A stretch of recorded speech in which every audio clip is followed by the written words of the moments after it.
We have in the studio now the chief gangster, His Excellency Yoweri Kaguta Museveni. You're most welcome to the Capital Gang. Chief Gangster, I must say you are late to Mwalimu's class. I was expecting you at 11 a.m. and when people come late to my class, I do tell them off, and after telling them off, we work out what the punishment will be. So as I go for the break, we shall sort out the punishments for the Chief Gangster for coming all of half an hour late. We stop for a break. Perhaps it may sound like this. Better, but not great. Taste of Star Cafe Premium Coffee. Ah, coffee taste. Because only the finest Ugandan coffee goes into making the Star Cafe Premium. It's great. The greatest coffee experience. For your classy, unique and stylish F88, come create your own style, everyday casual outfits, extended size and fitting clothes. Visit Gorgeous Triumph today or call. You must welcome our Chief Gangster, Your Excellency, General Yoweri K. Museveni. I have apologies, Betty, unfortunately you did mention her at the NRM conference. She's away at a burial in Kochi. Our Musomali Lydia, she's away on duty. I hope you didn't send her away deliberately. And Chris is in Kanungu. So, but we have an able group, as we see here, ready to take you on. This morning, Your Excellency, I'm not going to go into the history because we have all the history. We had it on Gang, and we had it at the NRM conference as well. We go straight into your achievements at the delegates conference. A lot of people have been asking why you would return straight away, and I have people here who would ask.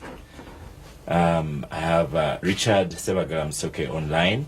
Good morning. Good morning, Oscar. Good morning, Your Excellency. My question is very simple. Why have you decided to do yet another interview within weeks of the fast? Seems like there's a bit of a panic. Do you think a president can panic? Oh, well, I don't know. I mean, let you tell us. It's unusual. He's not done any interviews like this for years, I believe. And now suddenly he's doing all these interviews. We'd love to hear from him. And you don't think the Capital Gang is powerful? One would like to come again and again? Well, I know for a fact, Oscar, you've been asking for the president to come on your program for years, and he didn't come. So I'm wondering, why now? Okay. 3 weeks, he showed up again. Okay. Thank you so much. He will certainly answer. I had Nteja Asimwe as well on the line. I have got two issues I would like to put to you. Very quickly. He's here and listening. First of all, Your Excellency, Happy New Year. Now, Your Excellency, after the delegate conference on the 15th of December last year, Mbabazi is reported to have gone to court to challenge the decisions of that the delegate conference. My question to you, Your Excellency, is, are we seeing a divided NRM in 2015, or we are seeing a more united NRM? Lastly, Your Excellency, there is this issue of General Sedusa, who is a serving army officer, and he continues to make controversial partisan political statements. Why have you kept conspicuously silent on this matter? Yet Sedusa is a serving army officer who is not authorized by the law, by the UPDF Act, to make such comments, such political comments. These are powerful questions, powerful comments. Thank you so much for participating in that. On Gang. Chief Gangster, when you went to the NRM conference, you told us here that you would see success if you generated party cohesion. At the same time, you have a young secretariat now. We've had a discussion on that. Ssemuju is reluctantly conceding that they are young. So do you feel that you succeeded at that conference? And having had a young secretariat, do you see yourself as young in the secretariat as well? Because you're the only one who has not changed yourself. Whereas you made comments over the festive season that there should be no panic, succession will happen, transformation will continue, but we must put that to you. And I want to also ask you, President, His Excellency, will you stand again for 2016? He's a sole candidate. Can you ask a sole candidate whether he will No, stand? he hasn't given an opinion anywhere. So we are going to get the opinion first time. I mean, he's been working to edge out Obamas not to stand. And I should have said, President, that today we are back in the studio. I have all the tools. I have now switched off Ssemuju's microphone. Very good. I thank you very much, people of Capital Gang.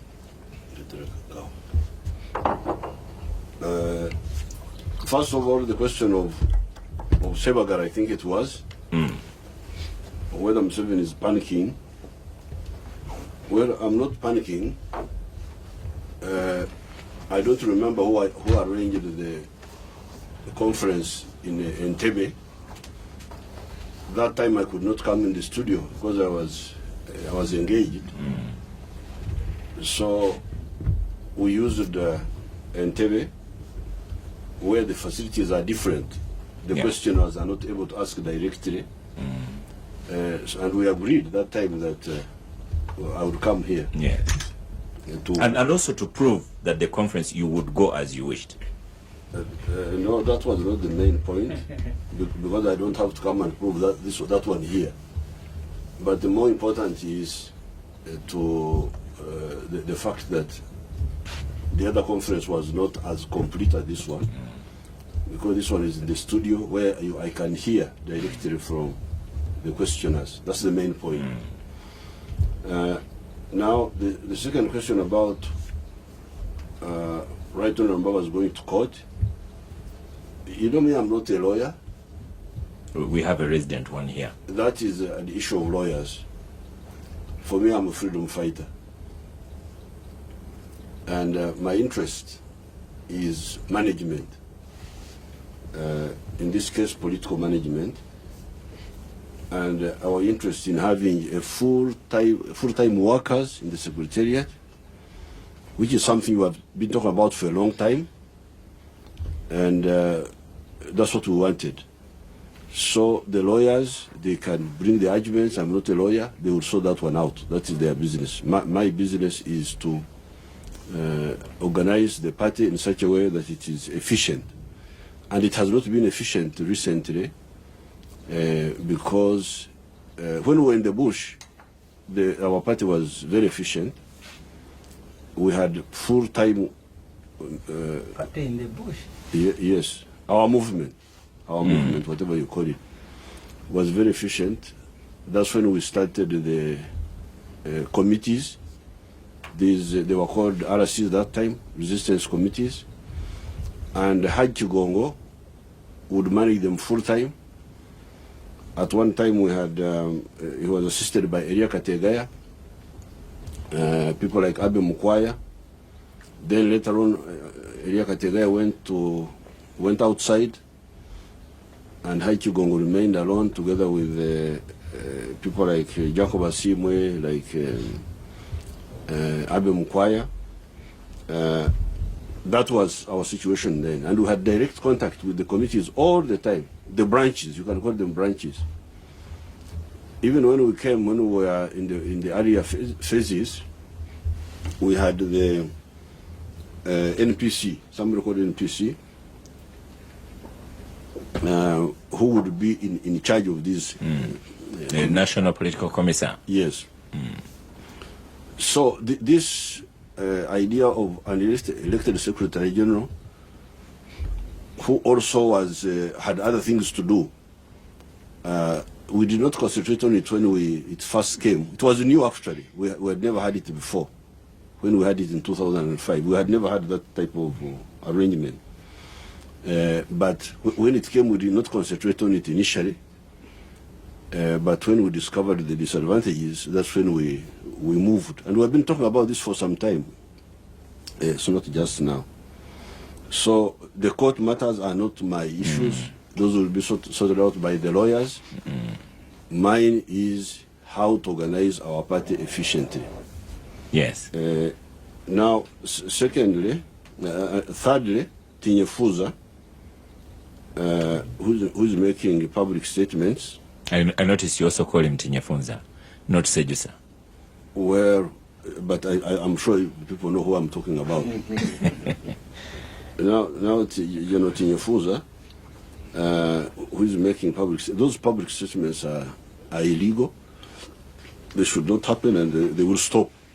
So that's all. We don't have to waste time on that. And they will stop. Now the young secretariat. Well, I'm very happy with the young people. You should remember that when we started these movements, I myself, I was 26 years old when I was the leader of Fronasa, 1971. Before that, I was very active in the student movement in the 1960s. Before that, when I was just 21 or 20, I was very active in my area there, stopping those Banyankore from nomadism. So, when you are talking to me, you are talking about a youth who is now 70. Yes. But who started his work when he was, his political work. Actually, even when I was in the teens, I was already working in the community. I therefore know the potential of the youth, if they are well guided. The mistake you make is to confuse biology with ideology.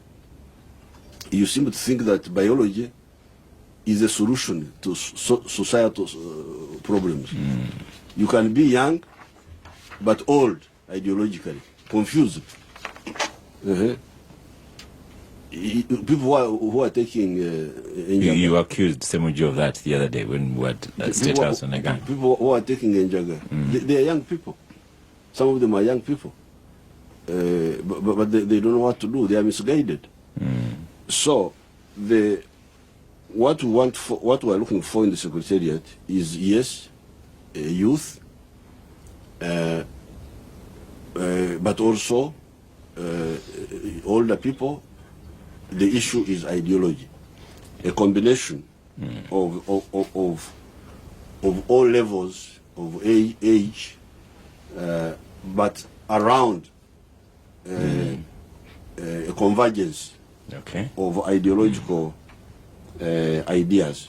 Yes. So that's secretariat where you have got the young, you have got the grandfathers like myself, you have got the parents like these Kasuri Lumumbas, and you have got even grandchildren. We have some grandchildren there. That's very powerful. Who like Omona? Well, the Omonas, the Anites, those are young people. Somebody of 40 can produce somebody of 20. You know that very well. So I think that's a very powerful secretariat. Grandfathers. But that's how the cabinet is, by the way. The cabinet is already grandfathers, the parents, the grandchildren, they are all there. But Your Excellency, when we put that question to O earlier, he was stammered. It's on a very, very, very same line. He stammered through an answer. But maybe again, as you go on with clarity, are they going to resign their positions, the ministers, and are they going to resign their positions from Parliament? Because if they keep them, then, as you say, this clamoring to make them free will have been to be confusion. No, definitely, ultimately, they will have to resign. From Parliament? Yes, ultimately. When that may be a matter of convenience, but ultimately they will resign. But Chief Gangster, that takes you to where you started with the past Secretary General, because when you appointed him and he had a choice between Prime Minister and Secretary, it's what you said. Ultimately, he should leave one of them. No, that time it was like an understanding between us and the Right Honourable Mbabazi. But this one is in the law. It is in the constitution of the NRM now, and the constitution of the NRM is now gazetted. Yes. So it is part of the law of Uganda. It will be actually illegal if they continue to be in Parliament and then work for the party as well. Yes, it is impossible. So as chairman, you'll be saying to them, I expect you to resign very soon. The question is, when do they implement? It's just convenience, but it's not whether, but when. Okay. Now, finally, you are always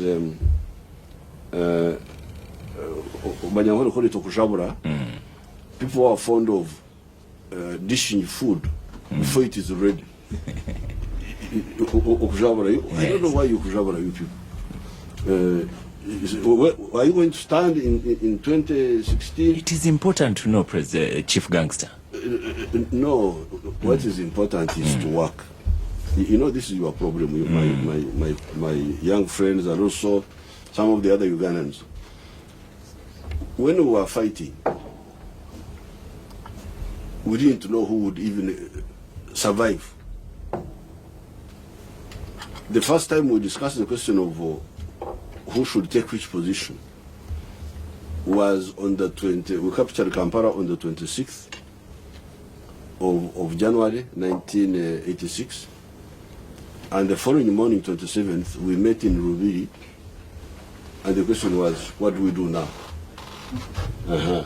So my advice to you people, and this is really serious advice, and I'm glad I am here. That's why I like to come and talk to you directly, so that you hear my advice. And this advice is from somebody who knows what he's talking about. If you get an assignment, please do it. Do it. Don't say, oh, what will I be tomorrow? What will I plan? No. Do your assignment. Do it well.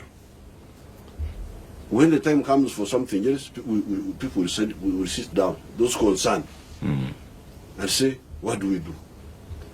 Now, instead of people doing their assignment, they are busy dreaming, planning, scheming.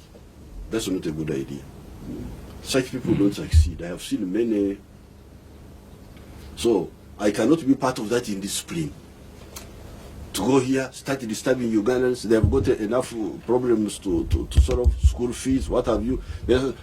I want this, I want this, I want this. I'm already given an assignment. Let me do it. When the time comes, you shall see the people who are concerned will sit without campaign, without pressures, without scheming, and say, what do we do next? Okay, Chief Gangster, Your Excellency, I'm still going to squeeze you a little bit further on this one. And, you see, and it is also, yes. I'm not even sure that it is even legal. I'm not. No, it isn't. But it isn't legal. No, you can say you wish to stand. It is not illegal. Because when you start saying, I want to stand. Stand in which election? The commission has not announced. Your Excellency, Chief Gangster, let me take another angle to this one. It may not be illegal, but certainly it is indecent. Let me take another angle to this one, Chief Gangster. You say when you came in Lubiri, then you said, now what? That is equally indiscipline. Because 2016 is 1 year away. Some people are very well disciplined. They even know what they want to do in 2018. So the discipline is to say that you will offer for yourself and that you will address the matter later. No, but then on the issue of services, and I have a message here. Take services, for example. For me personally, I'm also fed up with the politicking, especially since, Your Excellency, you have not yet looked at Chigo Road, and those people are saying to me, you are sharing studios with the president, talk about services. But I have Frank Bogere here on Facebook. He says, Happy New Year, gangsters. Please ask Mr. President that we don't want politics in 2015 to hamper service delivery, as everyone will be thinking about re-election. The whole year shouldn't be wasted talking about politics, but rather ensuring that the public gets the services they deserve from government. But President, everyone talks about politics. Even our OO here talks about politics. Yet I want my road fixed. I want other things done, not politics. When Besigye walked to Kampala to get the services, he was stopped from walking. He claims he wasn't politicking. Now, I have not conspired with Bogere. No. Bogere is saying exactly what I was telling you. But the reality is telling you that you people, you are really inconsiderate. Our people are busy struggling with life, with school fees, with all those things you are talking about. Yes. Now, instead of concentrating on those where you have an opportunity, in case you have an opportunity, but even if you didn't have, even in your private capacity, you could help. Instead of doing that, you are busy planning. What will I be? What will I be? What will I be? I want to be this. I want to be this. This is very wrong. It is wrong. It is indecent. It is not our way of working. As freedom fighters, if we were talking like that, actually we would even be maybe even cowards. Because if my plan is, say, we are in Ruero, we are fighting, but my plan is to be president. That means I will have to avoid risks so that I survive. So it is totally, it's a subversive, it's a wrong way of working. So please don't involve me in that. That I should disturb Ugandans with matters of tomorrow when we have got serious issues of today which need to be addressed. By handling the ones of today, when tomorrow comes, the Ugandans are there, the parties are there. Like in our case, we have our central committee, we have our NEC, we have the national conference. Those people will come and say, okay, we have done this in the last 5 years, what do we do now? So I would advise you really to stop that anarchy of every day being election day. That's not good. That's what that man is saying. Frank Bogere on Facebook. Okay, Chief Gangster, thank you so much. After the break, Ssemuju, I'm going to take you on. The Capital Gang on 91.3 Capital FM. Honorable Ssemuju, Yes. the challenge you have is when you face President Museveni, it's kind of unwinnable. He won't say that I'll offer myself, but he has said if a service is required, and let's work on the services. Now, on that one, you agree. Stop politicking, give a service. And then he gives the variety of age and ideology that should be in a secretariat. I think if you've been around and in Uganda for some time, you'd certainly know that President Museveni will not answer that question. All the time he has offered himself is being urged to stand. Is that illegal? He creates an impression that him as a person is not interested. But people are urging him to stand. And that's why in many NRA meetings, where the process of him becoming a candidate starts with some resolution of Anite and Omona urging His Excellency to stand. And that's how he has gone against his own word. Because if you read his manifesto, I think the one of 2001, at least on more than 4 pages where he said, I am not coming back. And eventually he was urged. So you are right to say he's one of the cleverest men we have in this country. But the point is, and the president said it in his book, what are Africa's problems? If we don't sort out politics, governance, you will not stop discussing it. Because let me tell you, Oscar, the president, when he came here and captured power, 1986, Uganda was the project. Along with the way the president became the project, the amount of money now we spend on the presidency and keeping him in power is almost more than the amount of money we spend. You're talking about delivering services. You'll never deliver services once a leader becomes the project of a country. The president came here, he said, I'll go and buy furniture in Kawempe. He was riding Santana. He gave his ministers in Saniraure, he said, we must be frugal with our resources. When I was in South Sudan, at the inauguration of that country, the president came with his jet, the chopper was there was a motorcade. When you combine the amount of money we spend on the president visiting, in fact, I sat with the ministers and MPs from UK and other countries that had been sent there by the speaker. When the president arrived, they were wondering whether he was the president of South Sudan. South Africa, which is the second biggest economy in Africa, their president came with 3 vehicles provided by South Sudan. The one of Uganda came with a jet, with a chopper, with a motorcade of about 50. And even all these people you see now who are hovering around, it is not because they love the president more than Mushega. It is because they have discovered when you go and begin praising the president, there will be personal benefits. And that's what is killing Uganda. We will never discuss anything. In the parliament, we are discussing the president. On radio, everybody is discussing Mr. Museveni. And it is only him who can stop this discussion. when the president put Uganda at the center of the discussion, the time when he was still, because he's been also been around, ideologically charged, and I use that word ideologically charged, I meant it. He said, now we will no longer buy your thing. We'll bring a maize, you give us a ammunition, you give us this and that. And you think he's changed from that? I said when he was ideologically charged. And you think he's changed? The environment has changed him. He's not a socialist that we had when he captured power. He's now a capitalist. Has the environment changed you? You drive a Prado, your wife drives me, a car. It was because of the limited resources. But once personally I get money, I'll go and buy the most expensive vehicle, me as a person. So therefore, the point I am making, you will never get an answer from President Museveni whether he will stand. Okay. Because now it will be like he wants, and always he wants to create an impression he doesn't want, is being urged by Anite, by so and so. But you also have to check on board that they are urging, because if you asked really, even in his sleep, he would say he wants Museveni to leave. He's urging him. His colleagues with whom they fought to come and liberate Uganda, they all have been asking him not to continue standing. Okay. Who is asking him? When the president came here, Nekesa, Omona, Anite, some of them were his colleagues. Some of them were not even born.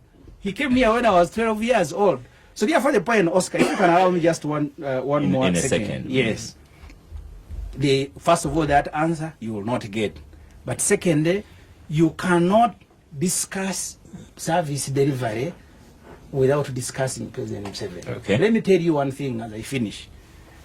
The president this year in Parliament, because he's the Minister of Finance, he allocated the State House 200 billion shilling. 80 billion shillings for him to donate. The one who is responsible for roads, for hospital, he also has money to go and giving around. That's why the other day I think some optimists outsmarted him. They made him carry a sack of money. And that was bizarre in the history of this country, to make a head of state carry money. And I know he will never repeat it. I wouldn't mind it. But then one month down the road, I saw him lining people in the State House and they were receiving boxes of money. The work of now Brigadier Naroiso in the State House is distribution of money. I think the president, when he goes back to the time Binaisa was there, he must be angry with himself that actually he has surpassed Binaisa. State House was never a vote. It was a department under President's office. It now receives money. You have let me tell you, the day President Museveni will do this country a favor and stop promoting himself as a project, all of us will be celebrating, and I think I will lead the choir to go and sing for him. Okay. Abdul, the president, as he did the other time, has the high ideal. He says he wants service delivery, leave the politicking. Ssemuju says without the politicking, service delivery will not happen. It is good that the president comes to the gang, sits with very vocal members of your opposition, and he gives answers. I hope one day he will go and sit with civil society, with the opposition, and he discuss. And he gives answers to the satisfaction, or I don't know, to Ssemuju. Abdul Katonto. Well, by the way, I pick up on these things. Ssemuju has said about President Museveni. By the way, I'm very happy with him. Let's record that one. My producer, Kidan, is going to record that one. We'll play it. Yes, Abdul Katonto. Honorable Abdul Katonto. Well, I think there is a difference between politics and politicking, in my view. You cannot divorce politics from service delivery. It is actually the politics that delivers service to the people. Because politics and governance are related, once your politics has a problem, it will certainly affect service delivery. I thought we need to get that right from the beginning. And maybe it sort of goes to what Ssemuju is saying. You see, once you have a little bit of turbulence in the politics, it's not even politicking, then people who are supposed to be delivering, supervising, monitoring service delivery get diverted. And what the period which we have just come through the last 6 or so months shows this. You know, you get members of parliament, instead of doing what they are supposed to be doing, they are busy, doing politicking in our country. Then you get a cabinet subcommittee. You get ministers who are supposed to be 24 hours running ministries, and they are out there trying to do politics and so on. Then you come, and then we have these debates and so on. I sometimes sympathize with the president. I don't know. I think he must be naturally gifted. These sort of meetings, Your Excellency, you hold every other day, almost day in, day out, the whole day, the whole night, and so on. But that's part of the president's work. Absolutely. He would have to do that. Absolutely.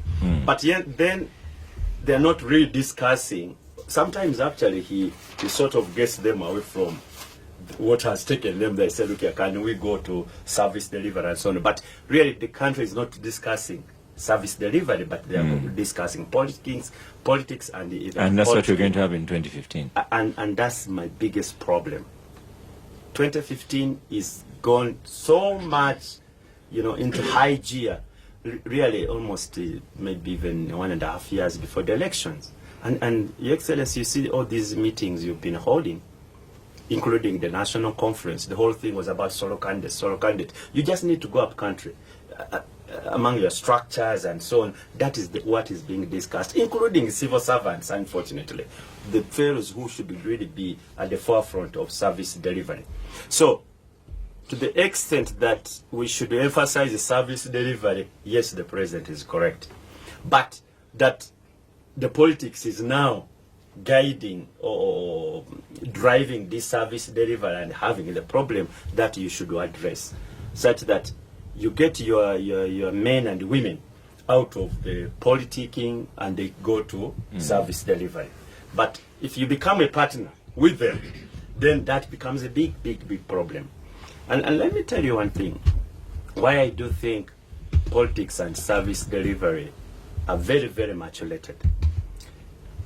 Let us look at the period before 1971, when everything went bizarre in this country. And I want to give a very good example, which the president knows very well, because he's a cattle farmer. Uganda was engaged in meat production, beef production, and actual export with Uganda meat packers and so on. Since 1986, when the president came from the bush, up to now, have we moved any step to restore Uganda to that level, such that by now we are talking about value addition to an industry which the president really has a passion for? He's an active participant to restore us to 1971. And I've said this before, Your Excellency, if you don't, that I was about to be tempted to join the NRM when you had just come. Me and my brother here, we are still at university. Because we were convinced by some of your cadres, and I would mention them, Kale, Vesije, Amanya Mushega, Kahinda, Victor Buana, there was this Oriamaza. The guys were really ideologically anchored. They'd come to the university, convince us, say, look, at this where the country should go, and so on. They would even point out the mistakes of the earlier regimes and so on, even when they knew some of us were a little bit hostile because of our UPC background. But they would really engage us and so on. And now what do we have? And we could see people who are really focused. There is a problem now, Your Excellency, that caliber of people are not there. They are absent. They are absent. And the sort of people who are there, are not the ones you'll be talking about service delivery. No. Anita is not interested in service delivery. No, I don't want to mention that. Okay, but before you come off the microphone. Oh, am I about? Yes. I saw No. Before you come off, you, Abdul Katuntu, had a bet with our chief gangster the last time he was on gang, and you're saying the delegates conference is going to have turbulence.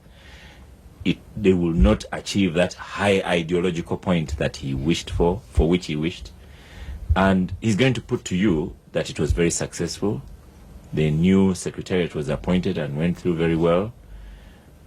They won it. That's true, but let me say this. I only talk about the NRM to the extent that I'm talking about Uganda. It's like somebody's wedding. If somebody says he had a very good bride, but he didn't want anybody to take a picture of that bride. Why should I be bothered? It is his wedding. It's not my wedding. So I'm not so much interested about the NRM, what goes on. So, but why, only to the extent that they affect my country, and the decision will affect my country. That's where I'm very much interested, and I make my own contribution that, excuse, this is not correct. For example, if they have their manipulation, their democratic tendencies, and so on, I want to let them have their own what? Their own party. That's their problem. However, issues like I've been trying to emphasize about service delivery, because that really defines a little bit of my difference with the current regime. That you have, for example, when the president came in 1986, say, look here, gentlemen, how can you have a country which does not produce a safety pin? And you see, it was logical, it was common sense, everybody was looking at himself as... Or people who are not wearing shoes. Yes, and we are saying... I say this because you are from Busoga. Busoga. And I would, you would see... You haven't had the last bit. I say this because you are from Busoga. I'm being diplomatic here. No. I think that is on the lighter side. Though, and you could see a leader who, to use the president's word, who had a vision, who would like to move a society from pre to some either he says middle economy. Middle economy. Within 20 years. And yet, we are in excellency that you're a cattle farmer, you can't add value to your own cattle. That even the toothpick we are having today is imported. That we can't make paper, this paper, which should be made out of rubbish. Out of wood, waste wood, and we can't make it. And the sort of team you are having, the sort of team you are crafting. You have made the point. And then I want to end. You see, because the president, when we were in Entebbe, he was really talking about those ideals, which the entire country should agree with. And yet, he holds a conference, and what my colleagues are supposed to do, it's all about, again, politicking. The entire politicking. Then you achieve what the objective of the conference was, but the real substance, which should have been discussed, were actually absent. Okay. But Oscar, before we start... Just 1 second, Oscar. Okay. Because you see, the target of that conference was to remove Mama Mbabazi. In your opinion? No, in the opinion of everybody. I mean, the whole cabinet went around the country with the MPs. Okay. Mbabazi was successfully removed. There was no riot. There was military and police. They had covered, you say I am a neighbor of Namboy. They had covered the entire place. They had pinned up posters of President Museveni with the word sole candidate all over the place. So therefore, if you're not talking about politics... Well, he participated one after another. Yeah, I don't know, maybe the president in the future will have to stop them. He wants us to discuss... I know when a general is in the house, you don't have a lot to say, but let me be generous and give you your 2 minutes. Well, and the focus here is, you see, when the president comes here, he has ideal society, higher order skills. Let us look at the ideology, stop politicking, and he has said it must stop. Let us look at service delivery. The trouble is, he has people like you. Well, for you are interested in politics. The president teaches a lot of... In the out. The president teaches a lot of political economy. How do you merge theory and practice? And I would invite Honorable Ssemuju and Abud and everybody listening to go and read about... What they are saying to you is he's not doing well, because he has that, and for you are into political economy. To read political economy. Let me just take only 2 or 3 things.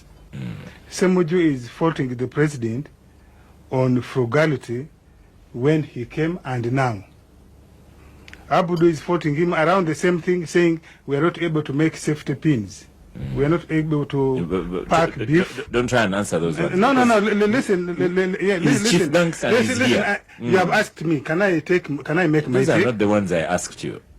In 1986, virtually everything was being imported, indeed smuggled. What is the situation today? The situation today is that about 60% of everyday common user items in the households are manufactured in Uganda. No. Consequently, we are employing a lot more people. Therefore, Ssemuju made your point. You must know. A lot more. We are able to employ more Ugandans. We are able to give them, in fact, in real terms, better money. And third, we are able to generate and collect more money, and therefore fund the larger part of our budget. Okay, your number two. Number two is the politics of NRM, or the consultation NRM has been going through in the last 1 year, or indeed the last 5 years, mutually exclusive from service delivery. Is the service delivery, the level, is it going down or going upwards? In our assessment as a government, as NRM, we see that the service delivery is going up. You can just take 3 areas. Take the area of infrastructure, either energy or water, or indeed roads. Take the number of enrollment in schools, or construction of schools and health centers, whether government or private, the numbers are higher. Okay, number three. Number three, the dialectics. When you study dialectics, you study the transformation of quality to quantity and vice versa. Is the general quality of life, the general quality of politics? That is very outdated. Yes, it is not outdated. You need to reread it. Is the general quality of the politics, the governance in Uganda, better or worse? And if you look at the different elements of governance, are we reversing? Are we going backwards? What is the general axis? All of us, I think the majority of Ugandans agree that the general trend is that the rule of law, peaceful existence, accommodation, tolerance is on the uprise trend, and chances of reversing is minimal. The state is more stable. Okay. And therefore, you need to judge NRM, indeed the leadership of NRM. Before you come off a microphone, because what you've said is the president will address. What I wanted you to address, why is the president at the higher end, and why are you people at the lower end? He wants you to stop politicking and talk about my road.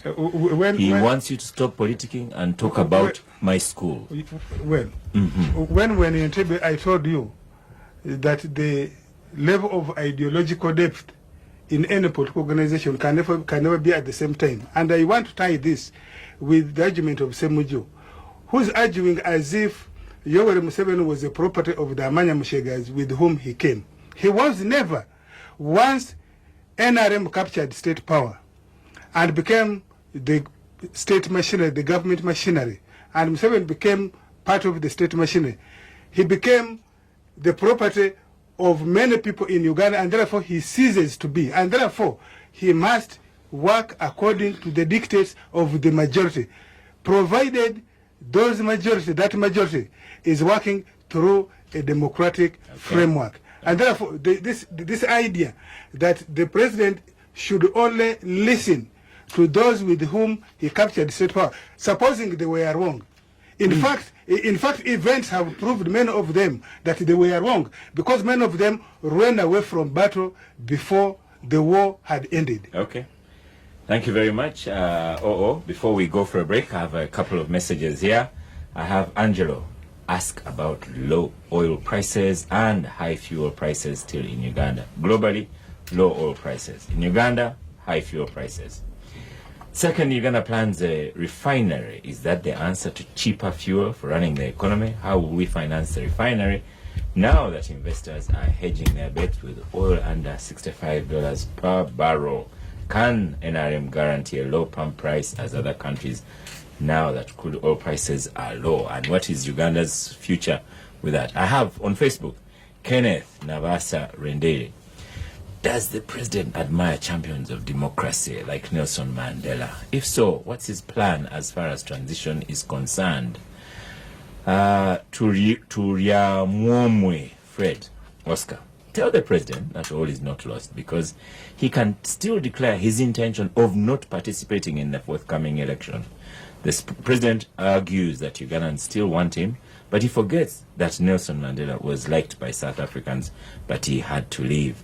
Question is, why doesn't he leave peacefully? Joel Butusi, let him tell us about oil plans, how far the nation has lived to expectations of the oil benefits. I also had a question earlier about Mulago Hospital. About renovating Mulago Hospital is problematic. You don't need just renovating buildings. You need to consider paying higher for human resources. And why is it rich people like Sudi that must come and rescue children instead of fixing the problems in Mulago? We stop for a break, and after that we have a chief gangster responding to many things. Greens, a senior educationist from Nyafroze. I salute Your Excellence, our beloved President. I wish to extend my sincere appreciation to you for the sacrifice you have rendered to this country in bringing peace. Consumer Greens, I need a question. Okay, Your Excellence. Go on. Whenever I get an opportunity to meet you, I have always suggested, discussing with you and suggested that we create educational monitoring unit under your office. And we have agreed that we shall be putting this education unit under your office, like the health unit that is already in your office, to monitor the implementation of the government policies. Okay. Your Excellency, how far have you gone with this? Thank you, Excellency. Thank you. I'm called Nwabine Joseph. I'm the aspiring MP for Kaura constituency. Josie, aspiring as NRM independent or what? I was in NRM primaries. I was in the NRM primaries, but I never made it. Okay, go on with your question then. Excellency, Politics. the measuring of the breast, the measuring of the measures, the so-called measures, that people would go to these measures and pour out their anger. Gone are the days when people are still using this chance of expressing themselves now that the measures are no more. Your Excellency, my question is, are you aware that these measures were muzzled? And if yes, who did this? And Your Excellency, are you aware that people are burning with anger simply because they are not expressing themselves in these media? Okay, thank you very much, Josie. The president has surely listened. Thank you. There you go. Callers to the chief gangster, and you have responses to make here. Interestingly, Josie Nwabine is NRM, and then he talks about people are burning with anger. Well, I thank you very much. You have raised very many points. I have recorded 20 points here. I don't know whether I can answer all of them. But let me start with the one of not making a pin. Because I think that's... A safety pin. A safety pin. I think that's a very important one. I was using that expression to mean the low level of industrialization in Africa. And we have been working on this. First of all, we had to work on peace, because you could not deal with one without dealing with the other. We had to work on peace, and that's what we have achieved. Secondly, we had to work on infrastructure, because those industries depend on infrastructure. If the costs of infrastructure are high, then it will be very difficult for those industries to succeed, to survive. We still have some little problem with the price of electricity, mainly because of the distortion caused by Bujagari, which was built by private people. Our people did not negotiate. They have not satisfied me very well why they did not negotiate as we had negotiated with AES. Because earlier on, when we had AES, there was an American group which was going to produce a unit of power at 4.9 cents. These fellows ended up producing power at 11 cents, which is very expensive, and we cannot, we shall have to sort it out. But fortunately, the other older stations, like Narubare, the one on this side, produces a unit at 3 cents. The other one of Kira produces a unit at 3 cents.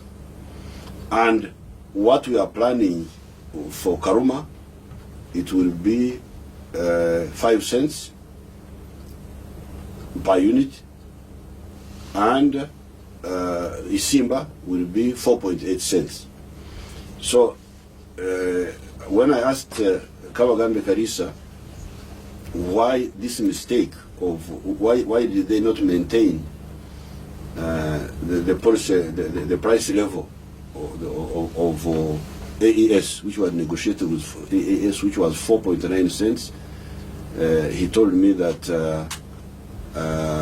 that there was a delay, and there was a shortage of money in the world, and that there was also the other floods in New Orleans in America, that the contractors were few in the world, like that. He gave me that explanation.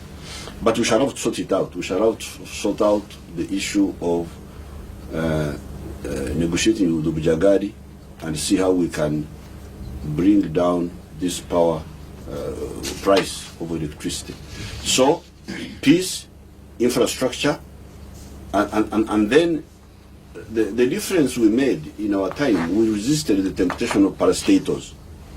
Because some of the things Honorable Abdul Katunti is talking about, like the beef packers, the beef packers of Soroti, that's why the government factory.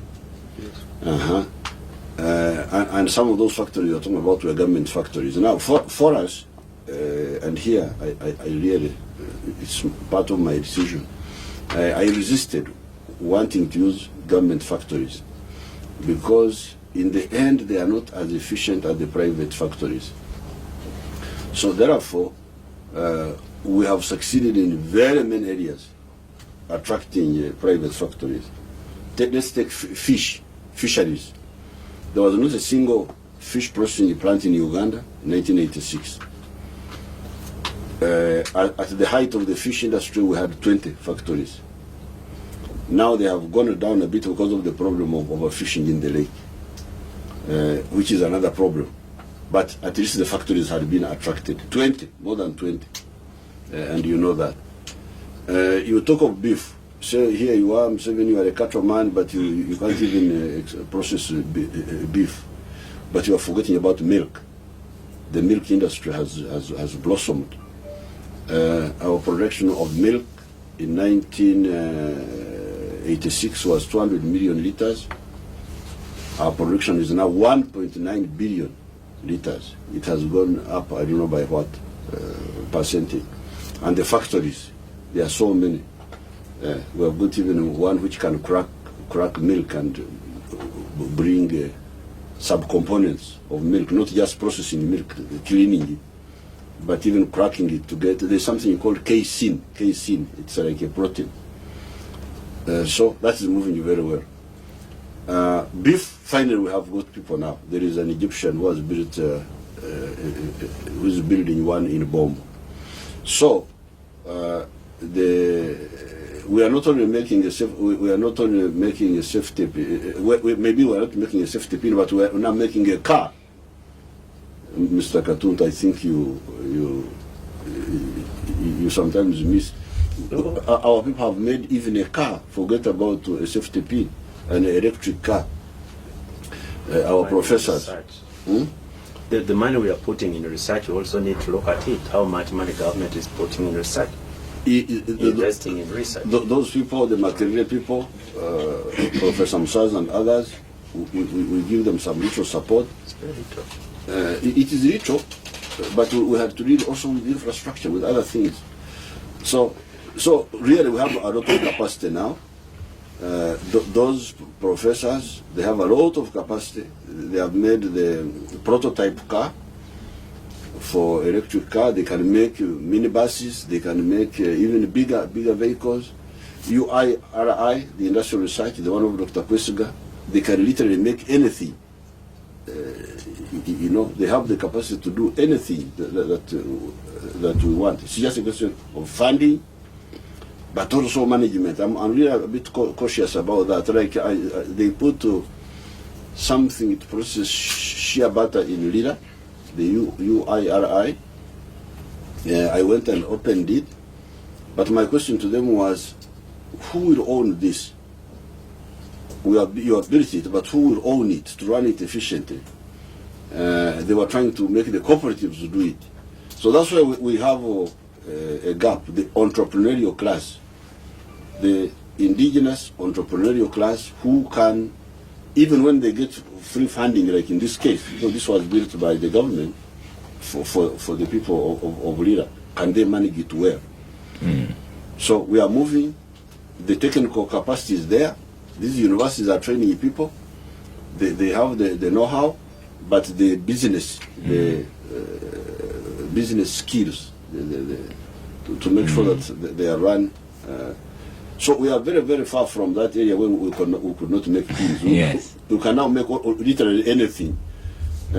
But who will, the ownership, especially the ownership, management, you can always hire managers, but ownership.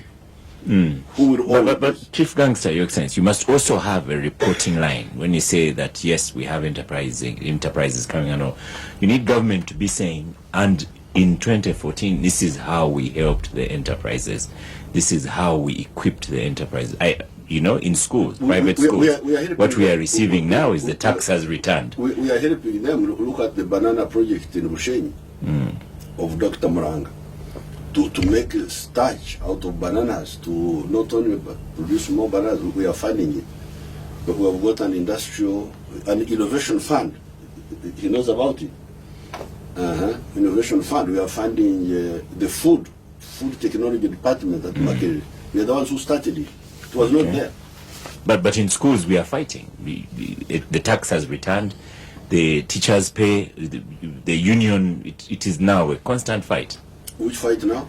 They are giving ultimatums now to the Minister of Education that we need our pay to come back. So, if you have a majority of schooling in Uganda, for example, are private schools, in the reporting line, we must have a line in there that says, "Here is how we help schools." Now, I'll come back. Let me first deal with these other points.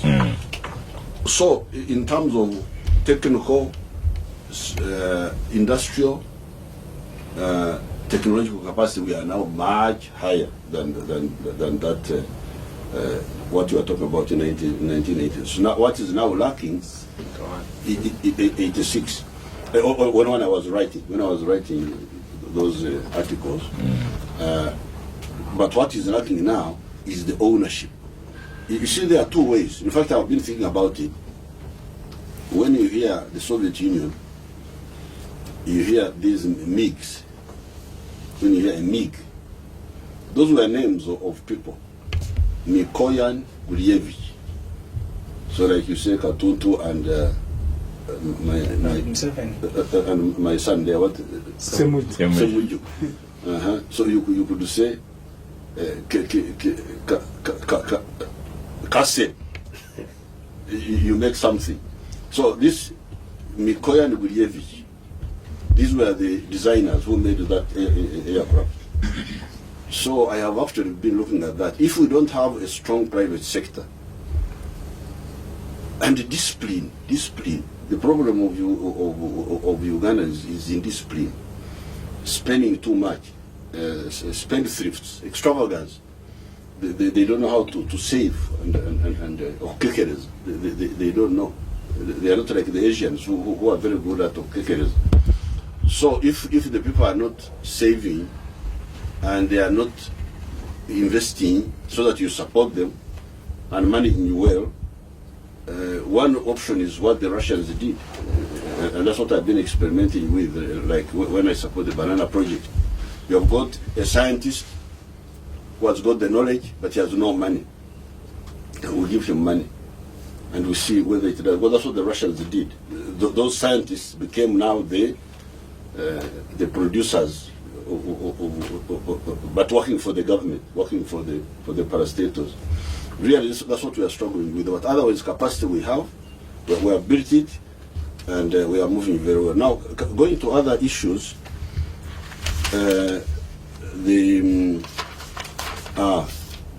Museveni goes with the big convoy.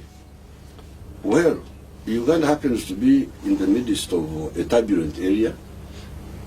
I don't know whether Ssemuju Ibrahim has ever joined the Tabliks. Some people are trying to bring terrorism here. I am a tablik. Oh, you are a tablik? Yes.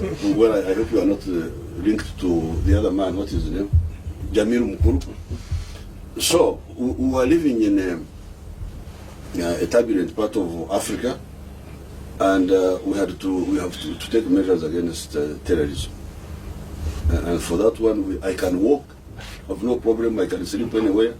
But when it comes to anti-terrorism measures, sorry, we have no apologies to say that we secure the president of Uganda so that we do our work.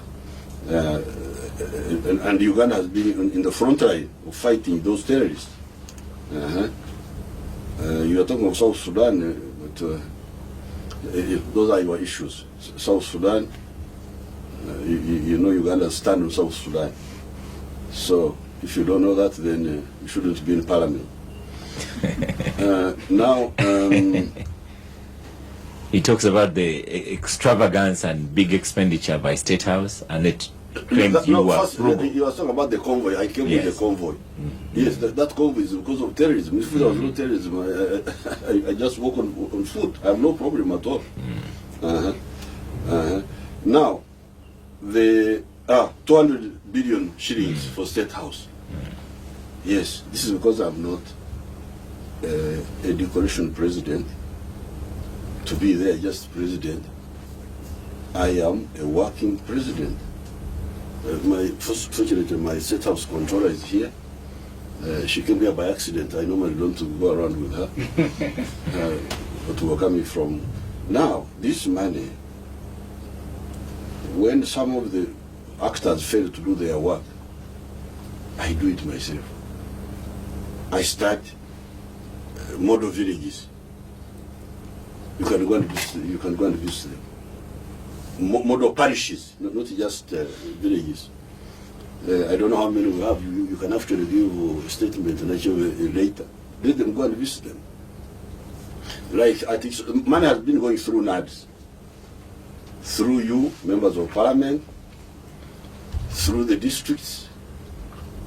Big amount of money has been going, but they have not been using it properly until we have had to come in now to use the army, and you will see the difference. But even before that, I couldn't be part of this. Not helping the people. Around Kisozi, I have 9 villages with 1,500 homesteads. They have now gone to 1,700. I couldn't just go on watching those people. The man of NADS, some of it was coming from through Gomba, through Mpigi. At that time, Mpigi was a district. But I wouldn't see what was happening. The other man was coming through Zimbabwe. I was not seeing what was happening. But because of this budget of mine, I was able to intervene in those 9 villages. You go there and see the difference. But Your Excellency, that creates a management problem. If you are running parallel, we understand the president would like to intervene, but for example, if it was the business world, the business would collapse. No. Because if you are running something is not working, then you run a parallel institution. Well, so you are paying the other one, paying this one. Well, this is not a management unit. This is also a political unit. But the management is important. It is important, but you cannot manage a country like you manage a business, because there is also politics. There was decentralization. It is in the constitution. These people take a big chunk of money. It goes. But they don't perform as well as I would like. What is wrong with me having the flexibility to say, okay, you people, I see what you are doing, but you also come here and see what I'm doing. But you appoint, the better example where the confusion is you have, for example, Ministry of Lands. You appoint a Minister of Lands. Then you also appoint the assistant ministers, the ministers of state. Then you have a Minister of State for Lands who is fighting, perhaps perceived as fighting, the Minister for Lands. Then you have a desk in State House for lands. And you have all these competing forces. Sometimes you have a Inspector General of Police also going to do lands. But then all these people are your appointees. So what is wrong with just dismissing the others and say, now, this is what we have? You see, dismissing is a crude method. Sorry, retire the others and say, I want efficiency. Because there's also the question of concept. Somebody is saying that these peasants cannot get out of poverty. I am saying it can be done. But Yamin's saying it can't. That one you should have dismissed. No, it's not my minister. It is the whole structure. It is the whole structure. Well, I don't want to say including the Honorable Katutu. All of you, because all of you, we give you money through NADS. 200 billion shilling, you are talking of 200 billion. This is 200 billion just for homestead income, not for anything else.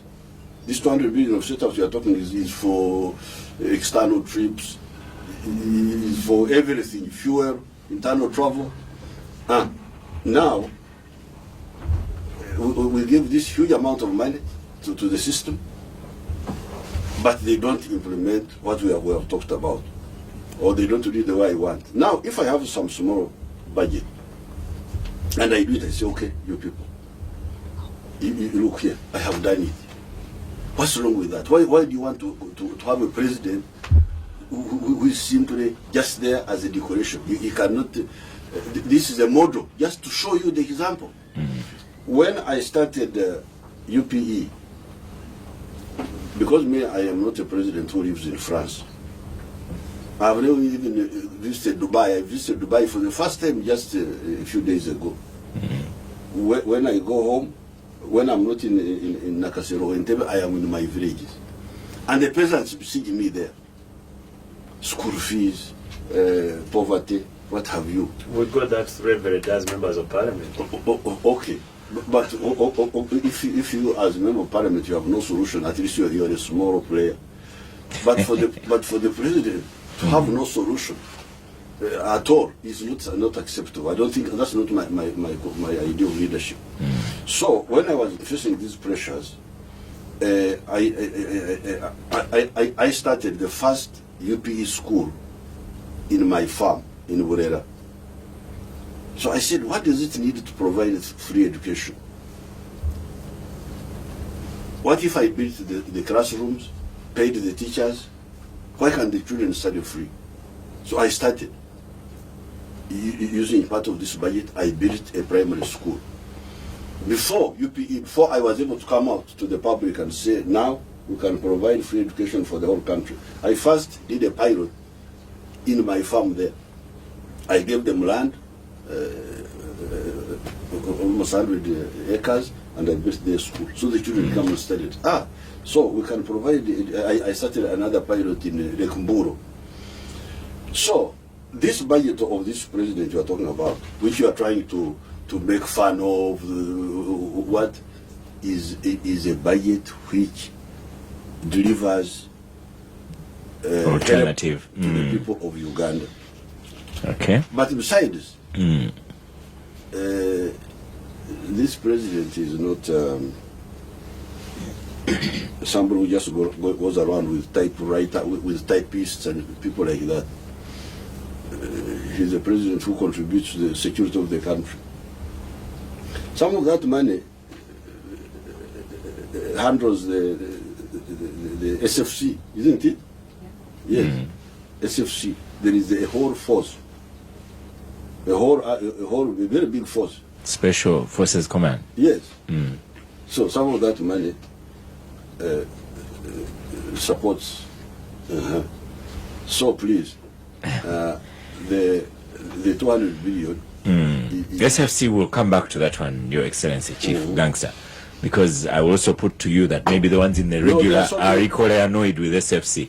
We had refinery as well, oil prices going down globally, but in Uganda, when I put petrol after this show, my pocket is damaged. Well, that's a good question. I'm going to study it. I haven't studied it. Why the local price here should still be high when the global prices. I haven't studied it. I have to study it unless this involves some information. Okay, so that you give a response to that in due course. In due course. And then the refinery issue. Can we still now afford a refinery with all these oil prices? They are predicted to be down for nearly 2 years from now. No, we shall build our refinery, one way or the other, because the oil prices are going down. Globally, they are going down because of the Americans who discovered this shale gas, shale something which produces both gas and oil and fuel. But what I hear is that extracting that shale is expensive. That if the price of oil, I think that's why the Saudis are allowing the price collapse, because when it collapses below a certain point, then the shale operations will not be profitable. I have had that argument. But for us, whatever the price of oil is, we shall produce our oil. We shall, if the companies don't want to build the refinery, we shall build it ourselves. But it's a question of economics, Your Excellency. The economics suggest that building this large house to process our oil is going to be far more expensive than the alternative. We do like the refinery as a matter of pride, but is pride enough to fund the refinery? Whatever the price is, Uganda is going to benefit, because we have got now 6 billion barrels proved. You may not get all of it out of the ground. You may get, let's say, even if you say you are to get out 2 billion, because of the science of extraction, not all of it will be pumped out. Even if you said 2 billion, when the price was 100 a barrel, that would have been a total of 200 billion. 100 times 2 billion. 200 billion. That would have been 200 billion US dollars.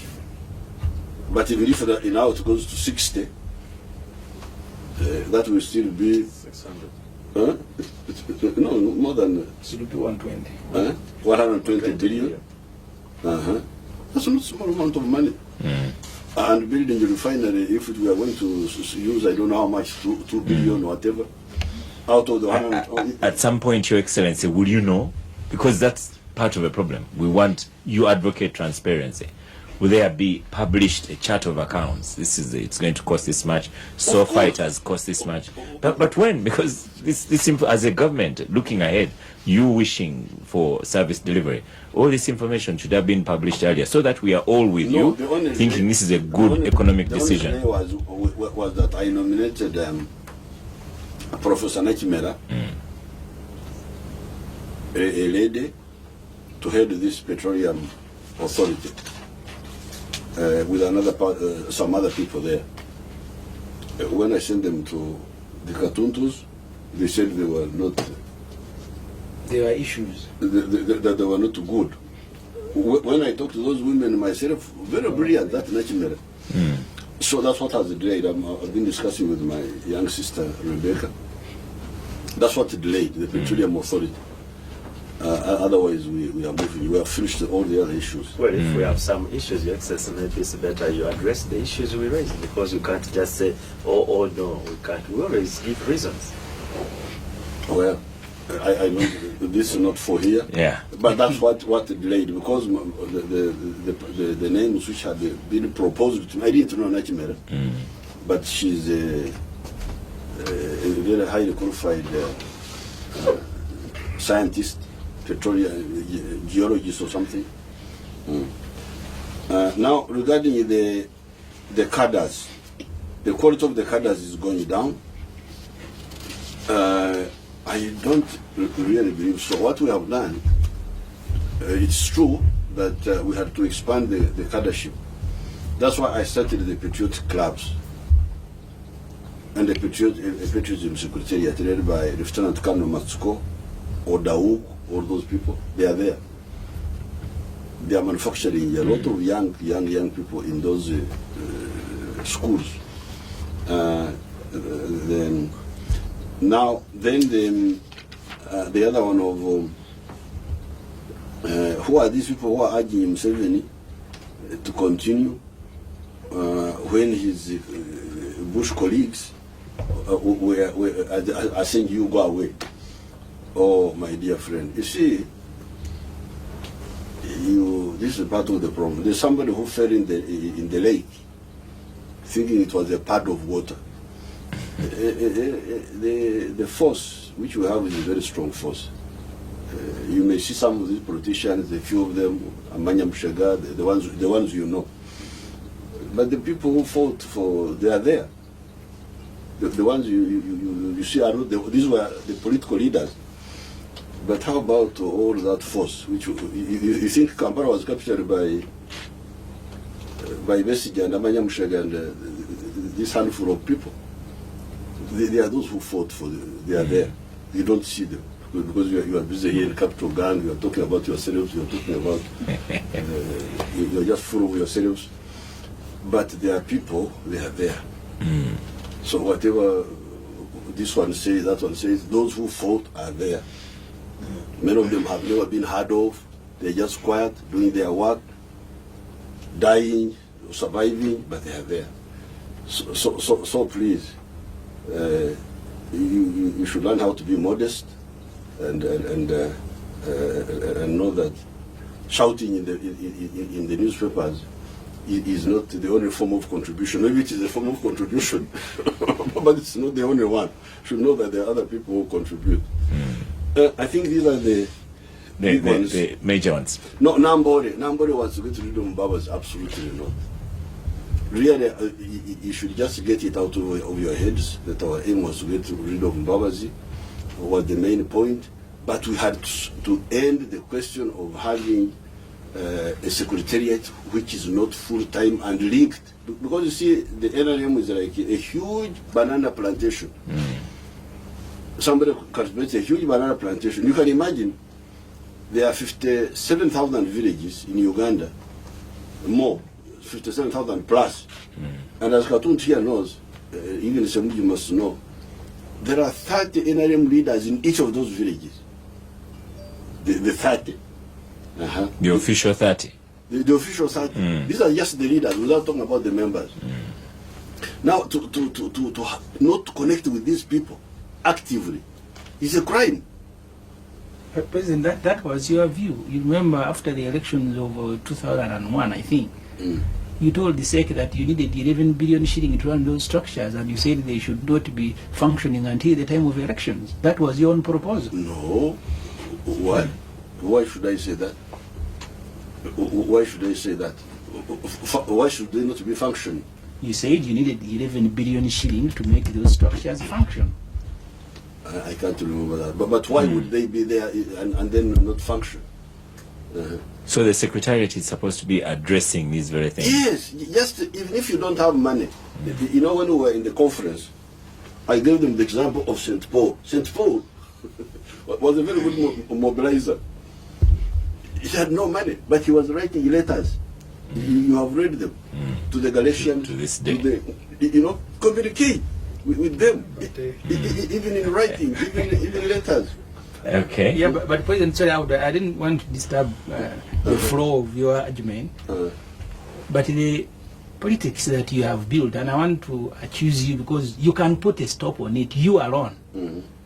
Every single meeting of NRM, can you imagine the number you are even giving MPs money? 500,000 members of parliament to come and attend their own meeting.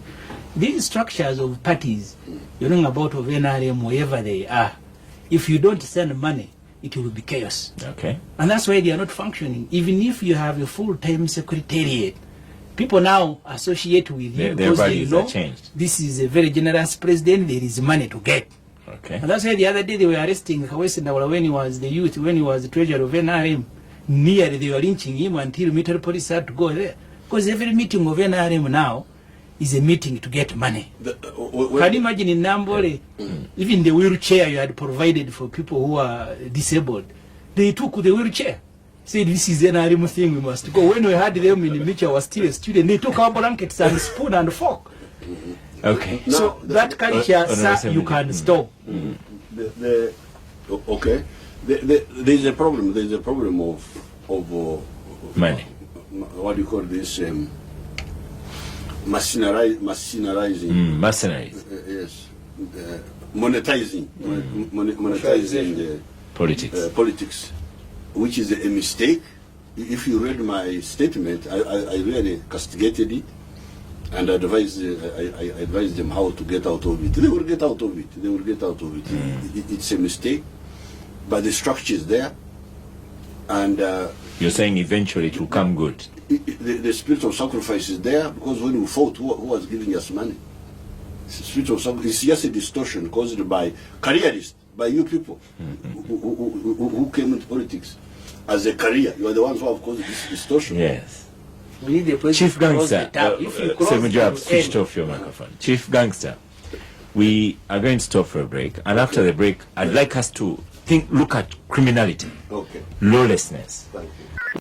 The Capital Gang on 91.3 Capital FM. I have another one from Teja Simwe, who is also in the rankings for listener number 1 for 2014. By the way, the listener number 1, when we choose at the end of a show, we shall invite them to receive Capital Radio goodies. But Teja Simwe says, today's show is the best ever in the history of Capital Gang. How is that? And then Nwabwine says, the president has still not answered my question on Bimezas. But Chief Gangster, as you come on and also answering on Bimezas and public anger, the issue of criminality, before you came in, it was one of our topics and we discussed it. In a week alone, we've had 2 Muslim clerics dead very brutally. A businessman earlier was killed brutally. I gave an example of in my village, a young driver car was stolen from him, dumped in the bushes, in the marshes. We had a woman killed a couple of months ago. In Bwebaja, where I work, there was a time, I think it was September, there's a killing spree. The times, whereas we might be doing well on global security, but the lawlessness is rising. Your Excellency. But Oscar, I mean, as the president comes on the same point. Yes, the president did ask, and I took that very serious. He says, "Are you a tabligh?" I think that's a very big statement that the president will need to explain. Because if you ask, "Are you a tabligh?" and then you ask, "Are you linked?" because that endangers all the tablighs in the country, and moreover, the people you are mentioning now. He had said earlier that the tablighs in that time. Well, so no, I don't to be fair, you want him to he ask. said, "Are you linked to Jamiru Mukuru?" So when the president asked me, first of all, I am a tabligh. We have had our leaders killed, and the president is linking tablighs to terrorism. Because he asked that and immediately went to terrorism. So I really want my security to be assured when we discussed it earlier, the security of tablighs is assured in this country. You've made the point. But when we discussed it earlier, we also commented on General Kaira talked about ADF. Ssemuju is right this time. Oh, we need to record these things. But this is one of the few times he has made a correct point. It is true that when the tabligh movement started, it was misunderstood. But as time went on, it became clear that some of the tabligh were with Jamiru Mukuru and others were not. So that one is not a problem. And I have not heard that Ssemuju, for all his weaknesses, that is part of because otherwise I would have arrested him long ago. For all his weaknesses.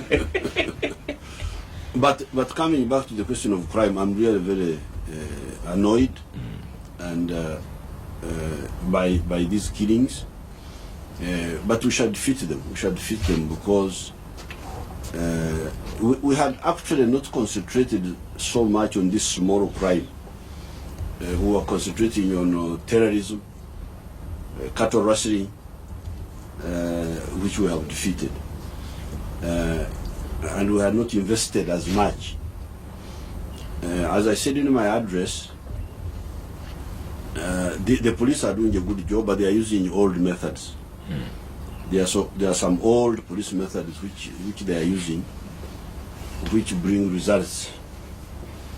But there are more modern means which can help us. One of them is what we did recently, is the ID project.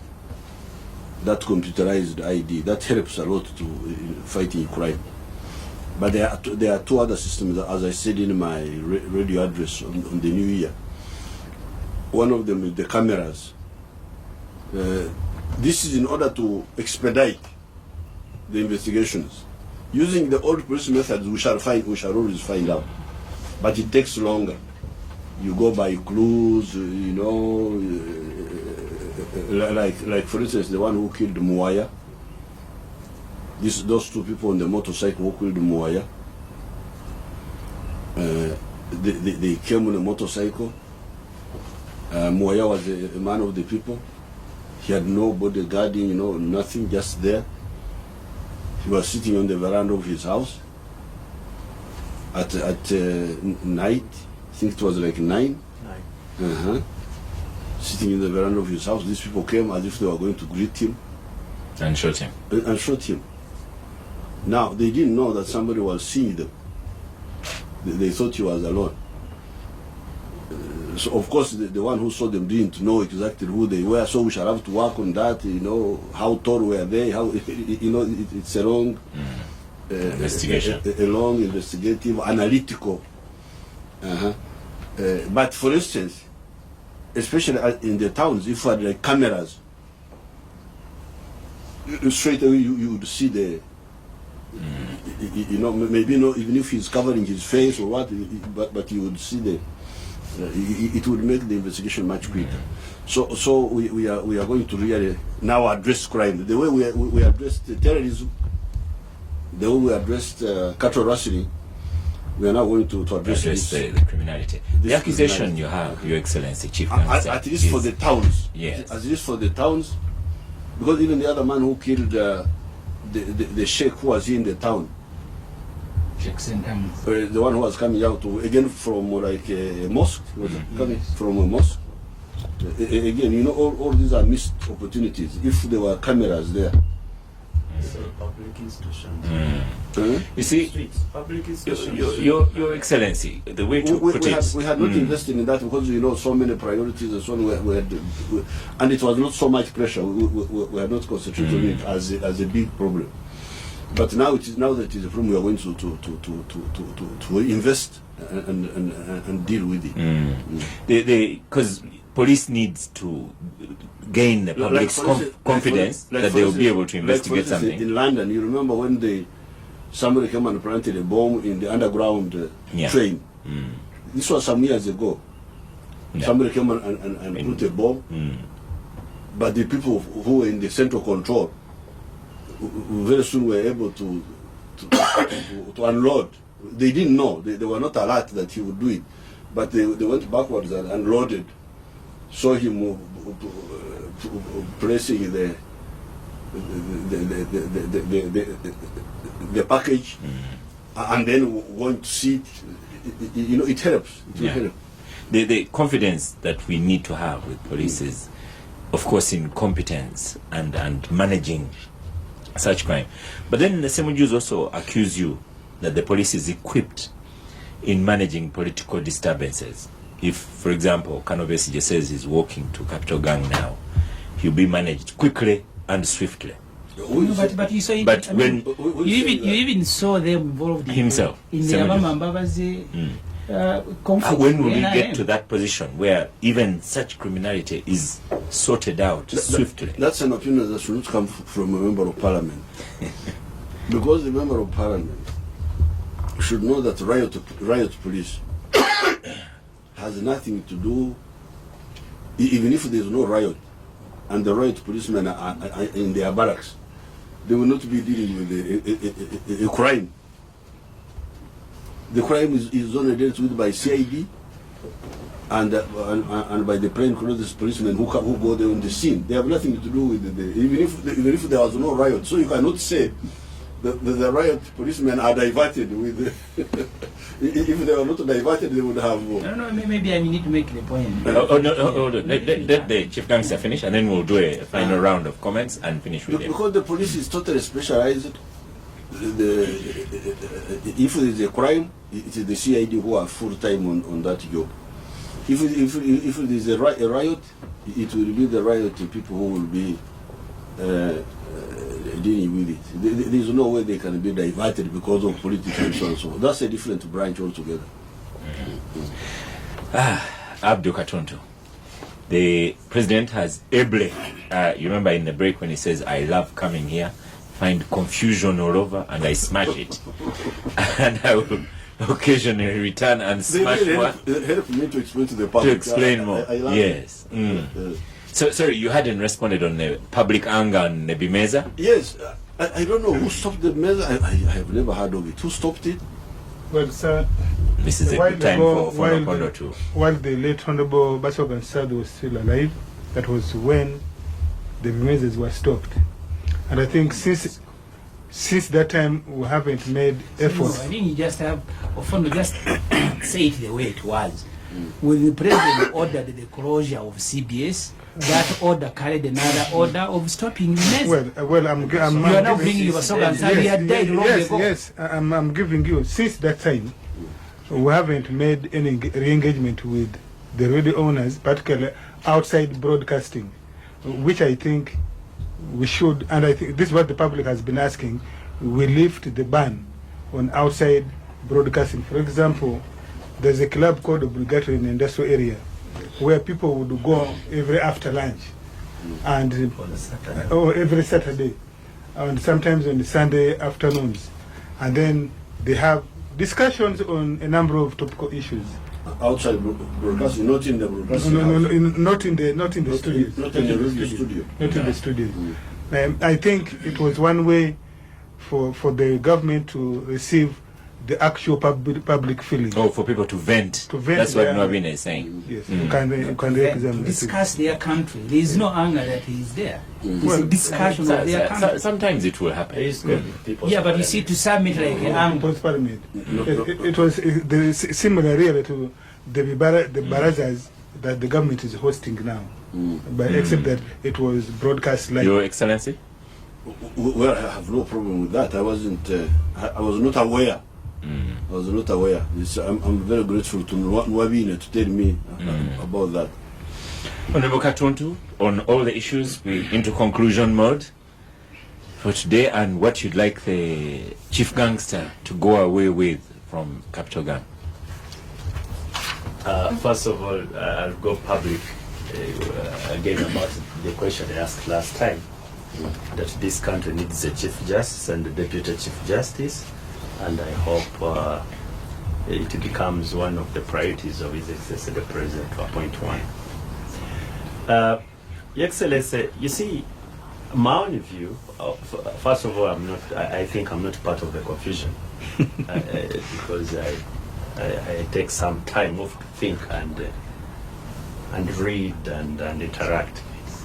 But I just want to look at the history of this country, that you are in the year 1971 and you look at our GDP figures, and then in all sectors, and then from 1971 to maybe 1985 you have, okay, up to 1980 you have a free fall of the economy.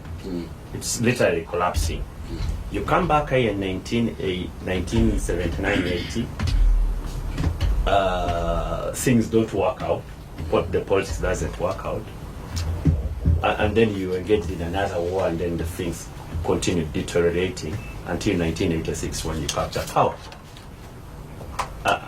The reverse gear was engaged in 1971. You come in 1986 and you put on gear number 1. The forward. Yes, the forward gear. And what level are we? Are we at the level of 1971, or shouldn't we be far, far better than 1971? And the reason why I say this, because I grew up as a young person of what I mean. And I can tell you that then all of us used to put on in primary uniforms made in Uganda by native. All of us who were in primaries. You could see, bed sheets being manufactured here.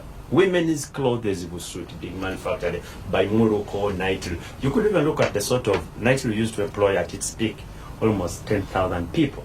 Ginger was a town full of activity in all these industries and so on. And my view is we could have made some strides that forward year, but we have not done enough. That's my own view, honest and well-considered view. Why am I saying this? Because one thing which you are happy about and which the country should be happy about is the sort of revenue we are now collecting. Have we applied that revenue in a frugal manner to the extent that we have value for money? The sort of money we have collected over this time, have we invested it properly to make sure that our people or our country moves forward? At one time there was a company here called Musecraft. I don't know whether all remembers it.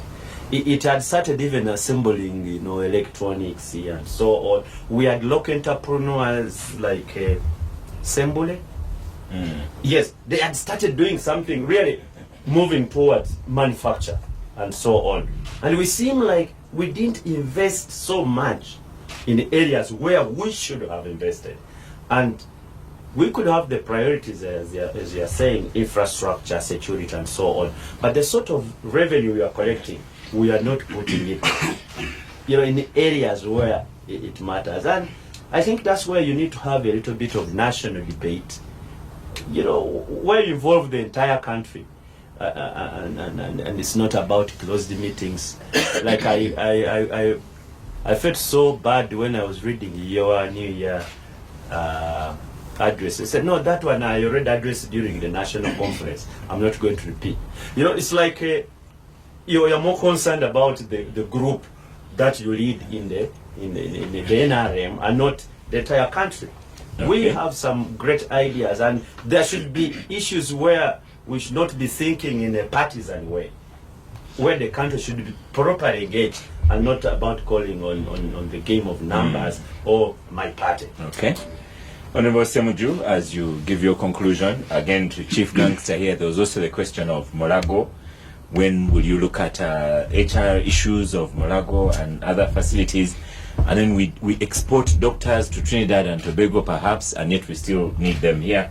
As I have a message here from Margaret who said, as the president of the country, the national health and Mulago should be linked to you yourself.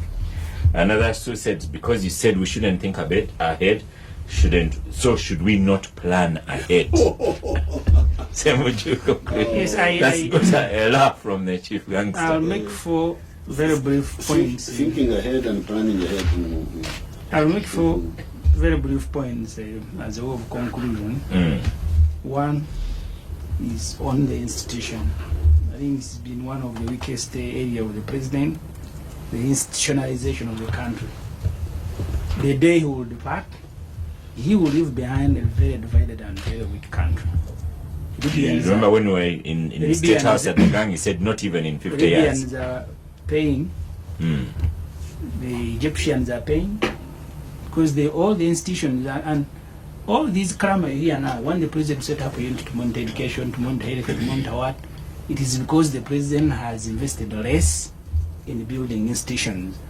Let me tell you, Oscar, today, President Museveni personally, and I think General Muntu keeps making the point that as we clamor to take over government, we must not make the mistake the president has made. He is the only point of stability in the country. If the NRMs are fighting, they must look for where he is. If he's in Chisozi, they will run there. If borders are fighting, they must run to him. If markets people want store, they must run to the president. The entire government is almost collapsing, and everything is going in the State House. From committees on land, committees on military, on each and everything. Just imagine a day Uganda will be without Museveni. And the weaker mind think that that should be the reason for him to continue. Instead of agitating that we must institutionalize such that you also need to have a rest. Okay, but if stores number 3. People in the markets are running to you, borders, women groups, those in Soga, the youth. I don't know if you ever have time to sleep. Please help us institutionalize the country so what you have done can stay on and on. Point number 2.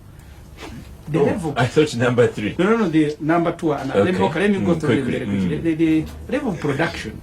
When you came, you are distributing tractors, Tata lorries, produce for marketing, produce for this. Now the whole country is sloganeering. That was about it too. No. I at least in my area we received them tatas and tractors. Yes, We did promote coffee. Promote maize and beans. Now all the posters in town are posters of not produce for marketing, but posters of solo candidate. As a result, the last time my committee was interacting with Bank of Uganda, on a monthly basis, we import things valued at about $500 million US, and then export at just about 200. Our balance of trade, our trade does not balance because of the politics, because of the investment in politics. Finally, the transition. There are amendments your cabinet is doing this and that. You need to share them with the public. You want to know what you want to do to our constitution, whether it is in the interest of you, the leader, or the leaders, or the country. But finally, I want to plead with you, Mr. President, that all what you have done, and it will be a fool to say that you have done nothing, will go to waste if we don't have a transition from Museveni to another leader together as a country and carefree. Because if every person within your group who wants to be president must be dealt with the same way you have dealt with Mbabas, you now have this group of cheerleaders who are around you. For them, the whole thing is about sole candidate. And because you go through this every day, after seeing the sole candidate, they come to ask for money, and you give them. Okay. So let's handle the transition. All of us are going to be beneficiaries. More messages here before I allow half a minute, because when a general is here, what conclusion do you have to make? Linda J, excuse me, says the president's top two issues remain unaddressed: tackling incompetence and corruption. On these, President Museveni clearly lacks vision. Then I have Kisesi Robert in Bali, again contention for listener number one. Gang, I think Abdul Katuntu is interested in the candidacy for Chief Justice. Then, you see, Kisesi, Abdul Katuntu is saying what is in the Constitution, in my opinion. The animal sector is vital. Actually, I was agriculture. interested in the candidacy for Secretary General. You were nearly appointed for that one. You just didn't know. Next time I'll apply. The animal sector is vital in agricultural income. Why don't you give it its own ministry? Try this and you'll see changes if the right people run it. That's one says SGO. Oscar, I'm happy that the gangsters are well disciplined today. Is it because of the general, and that's Pius Okunyok of Magoda's Tororo? Magodes. Okay. Thank you. I thank His Excellency for engaging the gangsters. How I wish for more public debates like this one. Kansime Green says, Oscar, how soon shall we, he hasn't answered my question yet, how soon shall we create an education monitoring unit that, like I had suggested earlier, perhaps he will put that to it. In other times when I intend to interview again President Museveni on the gang and even elsewhere, I'll put to him the question of technical colleges as well, which as everyone knows is my baby, and the frustration, but that's not for today. Do you have half a second, or take out your time? I do. I just want to announce again that NEC, National Executive Council of NRM, will be meeting on Friday next week to approve the nominees to the various positions, and so the process from number will be concluded. Secondly, I may repeat, leadership in the country is collective. The argument in the studio seems to suggest that leadership is only at the level of the presidency. If you look at the structure of our constitution and governance, there's leadership at every level. Have each of us played our respective roles? Why do people run to the president? Because many of us who have been given leadership, we have abdicated responsibility. Members of Parliament received money, Constituency Development Fund. they did not do good job with it. And therefore, the people, yes, the people will accost the president when he moves. And so I think the real issue should be each of us at the respective levels of leadership must not abdicate our responsibilities. We must particularly guide our people. Our biggest issue now in Uganda is actually how do we raise family incomes? How do we ensure that every family has some daily income or weekly income or 3-monthly income, so that they don't have to run to a member of parliament for their daily needs. So really, I think that's where the issue is. Even if the president constitutes on the roads and so on, if we don't deal with daily incomes in the home states, we shall be flogging a dead horse. The president has done his part, the NRM government has done its part, and I think... So whose part is remaining? Yours as a local leader, as a member of parliament. I'm not so sure if Ssemuju, you have convened a meeting in Chazanga where you come from, apart from running around Kireka, to guide the people of Chazanga on what they can do with the acreage of land that they do have. I don't think you have done so. I don't think you ever bothered at all to talk to people about household incomes at all. I don't think you bother about that. Ssemuju and questions go to Chief Gangster today. We will bicker again next week. No. Another one, I have a pious in Kampala. All infrastructure investment has gone out of the country through Chinese contractors. Way forward is to ensure local participation, which will ensure that at least 30% of liquidity remains in the country. This will solve the poverty challenge in the countryside. Ask the president about Jagali Dam kickbacks of up to US dollars 200 million. Is that true? Are some of the messages we have here, and then a lot of the messages, Your Excellency Chief Gangster, is on the Sejusa question. I think you have to say a little bit more than it shall stop. Sejusa is under house arrest now. You've seen photographs and pictures. The points I didn't tackle the other time, one was, do you admire Mandela? I think what they meant here was that because Mandela served one term and retired, that was the admirable.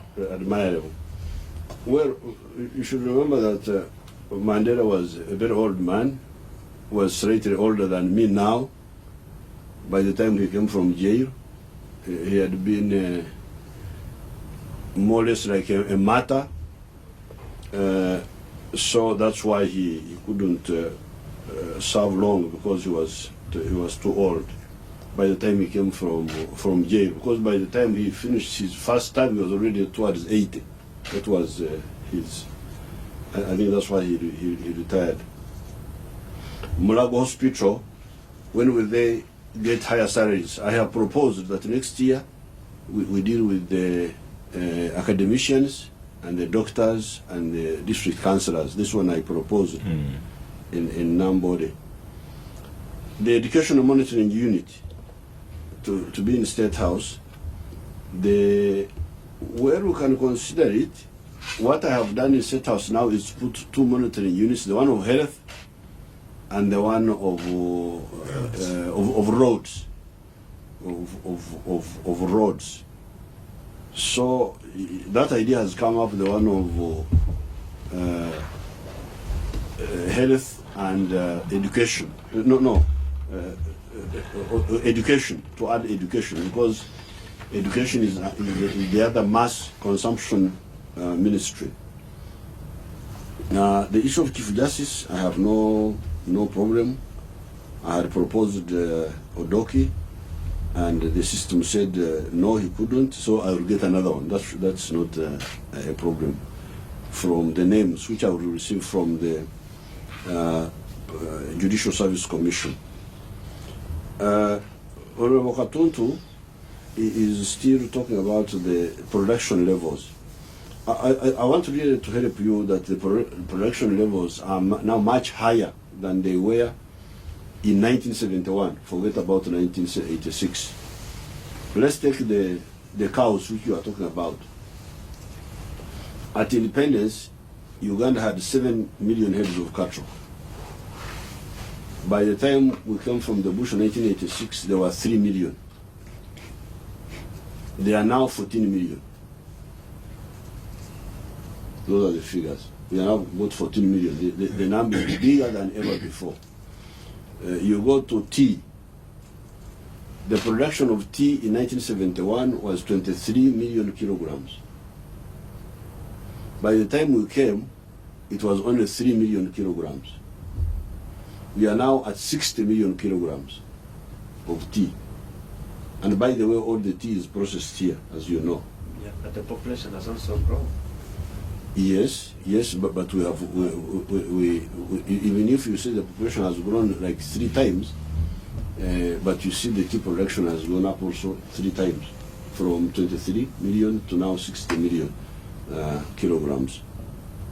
I've already told you about the milk. I quoted for you the production of milk.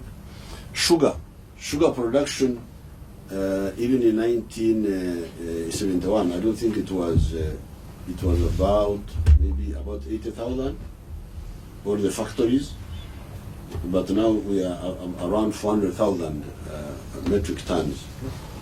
The Ntayimbwa steel products, I think now the production must be like 200,000 tons, something like that. So the production has gone up. It could have been higher, it is true, but definitely it has gone up. Now the other, somebody said, Museveni, you said we should not pollute Tuale. Are you saying that we should not plan ahead? Now, planning ahead. It was more like you were saying you will not declare. So does that mean we shouldn't plan ahead? No, we plan ahead by working in the present.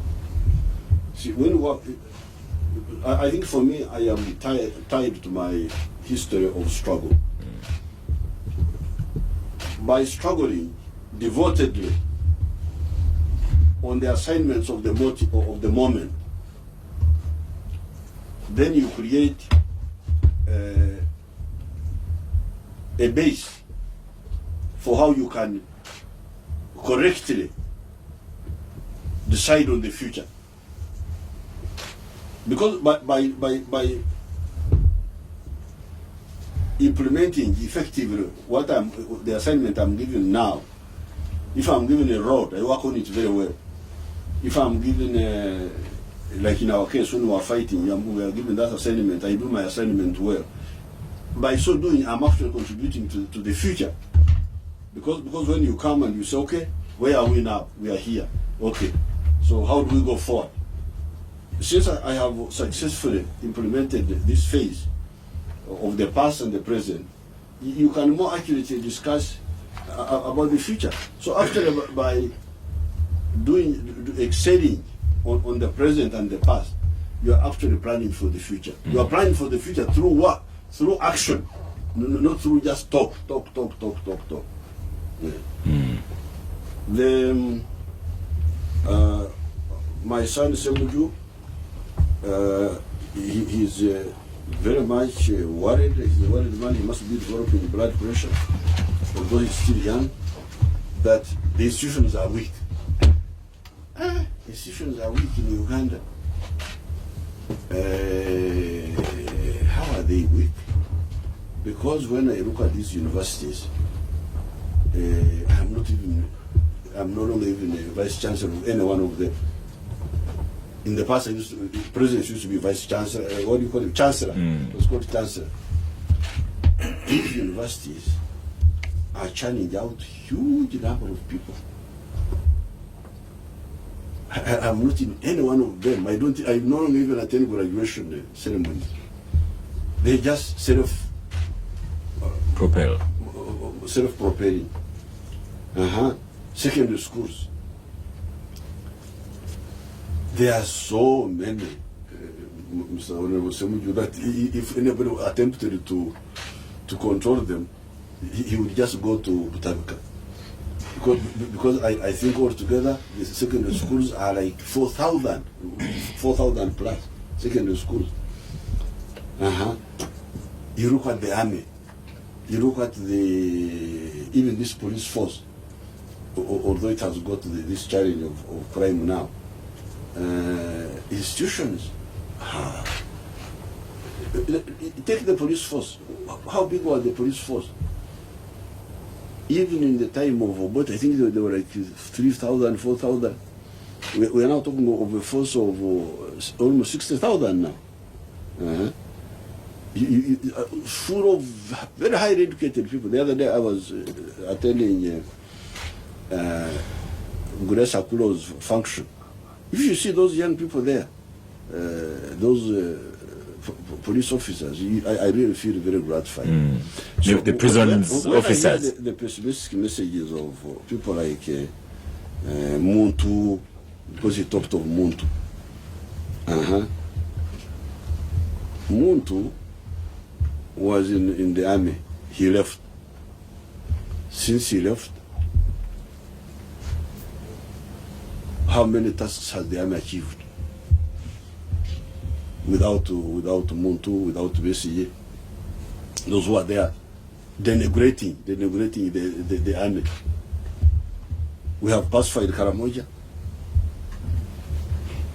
We have defeated Koi.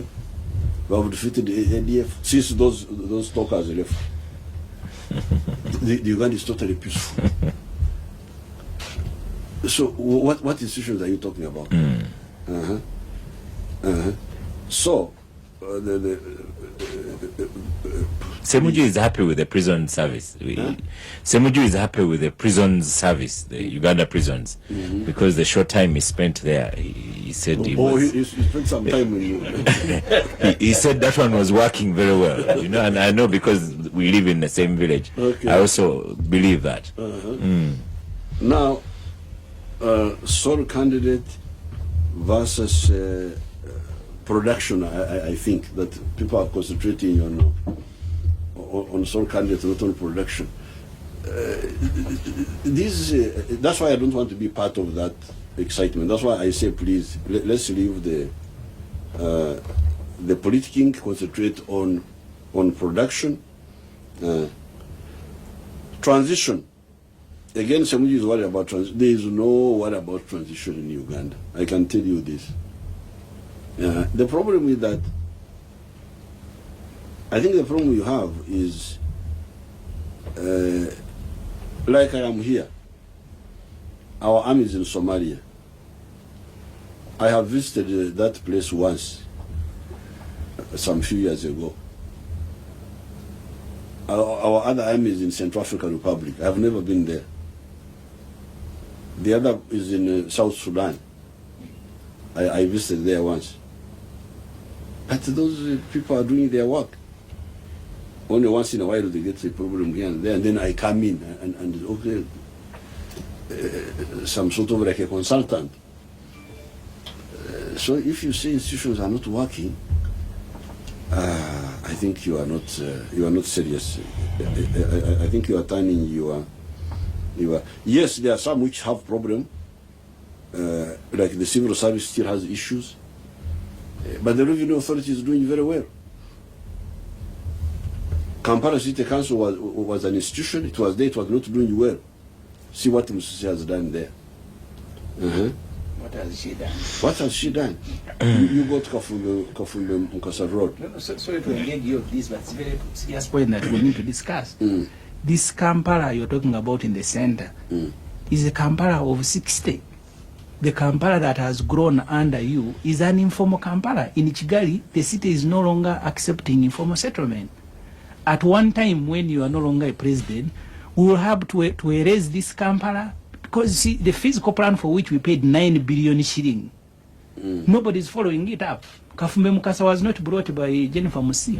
Well, it was rebuilt by us. Yes. Chief Gangster, let me read out a couple of here, and then we will have final word here. I have on Facebook, Edward Mukasa says, should we have a president continue to be the appointing authority for office of Chief Justice and Electoral Commission Chair? The president is both a player and a referee in the same game. And then I had another one. Can you be engaging somebody? Yes, I had another question here. Ssemuju has made my day. I've enjoyed myself. Then I have Tumukunde Conrad says, as you people discuss the matter of Muslim clerics in Uganda, the thugs also finished one of our own, Andrew Gatare, who was hit around in a hotel. Burial is tomorrow in Nyabariza, Ntungamo. And then I have another one, says, how a Susan in Kampala says, ask the president to give me some money. Please tell him, how can I get some of that money? Let's stop for a final break, and then we have the chief gangster conclude the program. Before I started my side hustle, where I was in college, beside the biggest deal that inspired me to expand my business, before my company... Shoes that shine, you will protect your shoes for a long, long time. Boulevard, because you deserve the best office and shopping facilities. Richard in Kampala says, in real terms, how long does it take for a country to be ready to go through infrastructure, because I may not live to see one? And has Kampala changed, apart from confusion of fake buildings? The president is also going to talk about the Greater Kampala Plan. Haviga asks, in ideal household items, what must be concluded? And I also want Chief Gangster to conclusively talk about the Sejusa question. Final comments from our Chief Gangster today. Now, I had dealt with some of the issues. So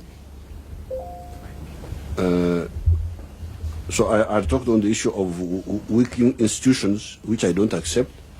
The institutions are there. Some are very strong. Some are there but corrupt. They can be improved with the infusion of better cadres, like we did with the Kampala City Authority. Now, Honorable Ssemuju is saying that Musisi is concentrating on the old Kampala, yet there is the bigger Kampala, which is not well planned for. Yes, I know that, but you see, for us, we believe in a philosophy which is captured by Erinyankole saying, Enkoko eshondake eramire. The hen pecks what it can swallow. We have got so many priorities to deal with. I told you about security. I told you about infrastructure. I told you about education, about health, so what our budget cannot yet afford, we cannot take on. Besides the history of Rwanda, because you were talking about Kigali, and Uganda is different. The land holding system in Uganda is totally different. It is this land is owned by private people. It is not like in some other countries where the land is owned by the government. So in order to do this, you have to compensate a huge number of people. So we need to plan for that when we are more able. I know there is that need, but we cannot do all things at the same time. I don't believe in that philosophy of being everywhere and nowhere. The issue of Chief Justice has Katuntu raised it again. I told you I had nominated His Lordship Odoki, but now that the committee did not accept him, I will nominate another one. Minister of Animal Industry, because if animal industry is by itself, it will be better than when it is together with agriculture. That's an opinion which has been there, but I see the cattle industry moving even now, because I'm in that sector. I don't think that being twinned with agriculture is hampering it seriously. Technical colleges. We have a number. I didn't come with the figures today, but our plan is to build a technical school per district, and then eventually per constituency. That is the plan. The other time when I was addressing the NRM conference, I gave the figures, but I didn't come with them here. Chief Gangster, on that one I have a lot to say, so one of these days I should engage you on that one. Very good.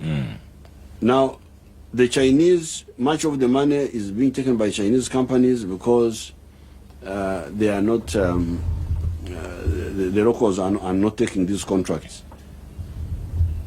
You see me as a guerrilla. You are a president, you are not a guerrilla. But I am a president. You stopped the day you left it. You are now a president of the Republic of Uganda. Thank you very much, Honorable Ssemuju. But I am a president who has got a discipline over guerrilla. Now, the guerrilla does things at a time. You cannot do everything. So, if the road is done by the Chinese, like now you can move from here up to Kisoro on a good road now. You can go from here up to Mundubujo on a good road. You can go here all the way up to Koboko on a good road. We are almost going to Gulu. The road between Karuma and Gulu has not been good, and also between Karuma and Kafu has not been good, but they are working on it now. You know, Chief Gangster, when you're on gang and talk about roads, the Chigo Road is going to come up. you are the one who has taken yourself there. Yes. Otherwise, very soon we shall be moving on a very good road from here up to Nimure. So, if you open up the country, and the goods are able to come, people are able to travel, and the goods are able to come cheaply, later on, you can go into these other issues of, okay, when we opened up the country, how much money went to the Ugandans, how much money to the foreigners. That will come. But you want it to come now. I think there is a problem of prioritization. Bujagar kickback, well, that's good information. Why didn't you give it to the IGG? If you are aware that somebody gave a bribe of $200 million on Bujagar, please go to the IGG, and I'm sure she's a very tough lady. She will follow it up. Now, finally, Sejusa, I told you that he will be handled. Not everything must be said in the papers. You will see how that issue will be handled. Just be patient. It will be handled. I thank you very much. Just 1 second, Chief Gangster. We need a vote here, that then you will congratulate the winner. The sample is small, dear listeners, because I have 3 gangsters today. But bear with this. This is our tradition. So we have listeners between Robert Kisesi, Jose Nwabwine, Gift Nansana, Nteje Asimwe Medei in Palisa, who was the #1 listener of 2014. I also have a Facebooker here who is still saying, the president has not answered my question. Give me money, president. That's maybe we'll put it to him when he comes back again. So, Ofono Pondo. I give Robert Kisesi. Hold on. I give Robert Kisesi from Bani. Ibra Ssemuju. Gift. Abdu Katuntu. Robert Kisses. Well, congratulations. What gifts are these? No, these are no gift. Gift is a name. Gift is a name. Is one of the participants. We are looking at listener, #1 Capital Gang listener of 2014. Chief Gangster, I'd like you to congratulate Robert Kisesi of Mbale for having one. He's also an NRM youth. Oh, they do more. They do more listening and SMSing and all those things. But how do you get the data? They on the system screen. Okay. Yes. Robert is an NRM councillor in Bani municipality. I mean, so Norwin is also NRM, Asimo is NRM, but we also had a telephone call from Kisesi, but it wasn't so clear. But so your job now is to congratulate him. I congratulate Robert Kisesi, Wanyaranavi from Bari. I congratulate you. Yes, and so Robert Kisesi, at an opportune time, you'll come to Capture Radio and receive your goodies. we would like to thank the gangsters of the day. Chief Gangster, as usual, you must say you are Chief Gangster of the day. This will be at the end. Honorable Ibrahim Ssemuju, thank you very much for your comments on the gang. Honorable Ibrahim Abdul Katuntu, thank you very much for comments on the gang. Honorable Mr. Oponopondo of the Media Center and NRM, thank you very much for comments on the gang today. The Twitterers, Facebookers, SMSers, thank you so much for contributions today. And the Chief Gangster, His Excellency, General Yoweri Kaguta Museveni, thank you. And this is for you to say that you are Chief Gangster today, President. Well, I am happy to have been here, to have been given the title of Chief Gangster. I thank you very much for listening to us, and I thank the panelists for really helping me to answer these questions to the public. Yes. Although many of their points are wrong, but it's good when they raise them. Yes. I answer them, and it helps, I'm sure, the public to know. Yes. To know better. We must commend you, Chief Gangster. And Ssemuju was talking about me engaging in the what do you call these civil society groups and the other political parties. I have no problem. I have no problem. This is their country. The opposition invited you, you didn't turn up. No, they didn't give me. My staff are here. You know, I'm a sort of a puppet. I go to where my staff tell me. So there is a lady there called Nakarema. You just arrange with her. I will come when I have, if I have time. Thank you. We should say you're really a statesman now. You know, when we think about it's Oponopono that doesn't like the Americans, but you have President Obama, who continuously goes to those television stations that are against him and radio stations that are against him. And as you have faced off with Ssemuju and Katuntu. Next week, I'll ask the listeners, I'll ask you who won today's battle. So you could start posting in SMS or Twitter or on Facebook, and then we'll give it some attention next week on who has won. Did we have Chief Gangster? Did he contain these regular gangsters? Thank you very much. I continue to wish you a happy new year. I am Oscar Ssemuju, and shall see you soon. Thank you.